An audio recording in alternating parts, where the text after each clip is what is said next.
তোমার মধ্যে না একটা অদ্ভুত মন ভালো করে দেওয়ার ব্যাপার আছে।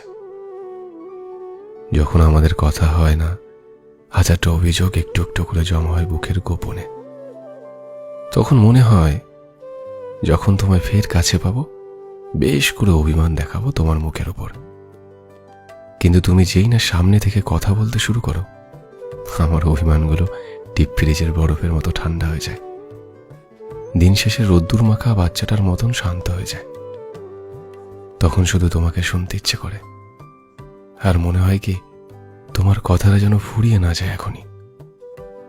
তোমার মধ্যে সত্যি একটা মন ভালো করে দেওয়ার ব্যাপার আছে, যে কারণে প্রতিবার কথার শেষে একবার খুব করে বলতে ইচ্ছে হয়, প্লিজ अभी ना जाओ छोड़ कर कि दिल अभी भरा